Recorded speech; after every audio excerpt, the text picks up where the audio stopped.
So, personal finance now. This is looking at our own pockets, and I'm very pleased to welcome Dr. Roger Gievold. Hello, good morning, Roger. How are you? Good morning, Nick. Very well. How are you? Do I find you in positive mood, or are you? Always a bit grumpy with the news, I suppose, but yeah, quite positive. Well, now listen, I love the way we're going to talk about this. What next? Cakes and chockies, as I describe it. Late yesterday, major supermarket groups announced they'll be introducing camera software to check up on us. What's going on, Roger? Well, this software is going to identify people's age so that they needn't be bothered producing ID to buy alcohol. Sounds good so far, doesn't it? But I mean, how is this going to work? Tell me. I mean, does the camera just look at me and say I'm 21? Well, it won't in my case. But... Apparently so. Yes, Nick, and it's quite accurate. There's already one test installation working in a large London store. Now, facial recognition, of course, we know is in wide use, and there was quite an uproar a couple of years ago when it was used to identify in supermarkets people susceptible to antisocial behavior. The privacy lobby didn't really like that. In this new system, customers are asked first if they want to be scanned to not have to produce ID, but the privacy groups again are already starting to but it's raise alarm. It is what else they could do with it, isn't it? I mean, you think, I know, rather sort of tongue in cheek, but they could decide I'm a customer who's going to spend lots of time at the chocolate shelves, and who knows, I'm either going to get bombarded with lots of adverts from them to buy more chocolate, or maybe someone will get hold of it and tell me not to buy any chocolate. Who knows where this ends up? Absolutely. In my case, they'll come up and drag me away from the counter before I have a chance to do anything. Yeah, it's very dangerous. Okay, so let's talk about the Great Resignation. And essentially, as we come out of COVID, we are seeing shifts, aren't we, in society, whether it's workplace or whatever. And working from home, which I think is actually storing up problems for the future.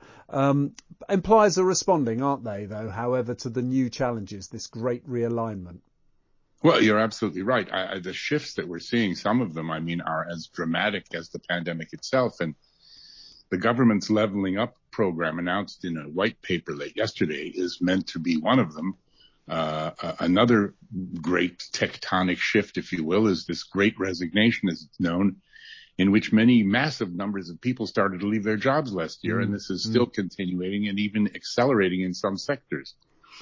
Now, working from home sorry, go ahead. Well, yeah, I just pick up on that because you cited an example called Monzo, which is the internet bank, about introducing possibility of 3-month paid holidays, for example. And this is the sort of demands employees are making, is it? Absolutely. Well, WFH, or working from home as it's called, and all the other limitations and changes brought about by the pandemic have caused, many people to say, do I really want to go back to the office for a 5-day week? So many employers are calling this the Great Realignment rather than the Great Resignation, and introducing measures to try to get the employees to come back. So Monzo, as you say, the internet bank has introduced that 3-month paid holiday. A survey by Vested, the share participation advisors, reveals that 93% of companies that give even a little bit of equity, even a few shares to employees, have much greater recruitment results.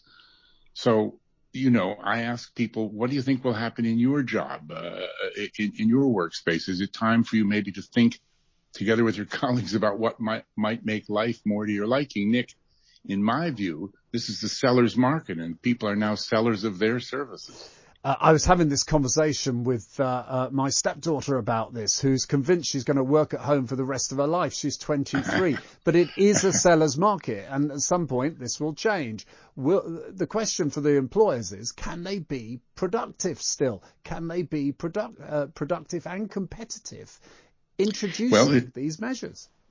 Well, that is the question, but I mean, from my part, I just look at, have we seen massive falls in productivity throughout the last 2 years of the pandemic? Well, perhaps not. So there's quite a lot of arguments in favor of at least part-time WFH. Okay, let's just talk about one other thing. The Times has written, as you rightly note, that the PM is attempting to refocus his premiership after all of these issues, but basically he and Sunak, as we know, are essentially doing a rebate and clawback scheme, all to do with giving the energy companies cash so that they can give it to us and we pay them back over years through more taxation. I mean, it's a money cycle, isn't it? And it's not virtuous. Yes, I mean, the Times quoted actually, in inverted commas, taxpayers underwrite loans to energy firms. Well, wait a minute, what? I thought the government's policy was to reduce debt in households, especially from the vastly increasing cost of living. So why would we add more debt, household debt to people, for goodness sake, especially by making loans to energy companies? Wow, there's a headline if I ever saw one. Well, it won't be long before we look at how the government might get round to plans to reduce their own debt. But I think this is just a neat way of keeping it off the books, personally. Dr. Roger Gievold, CEO of Fair Money, who is, of course, as you can tell, a personal financial expert and credit expert with his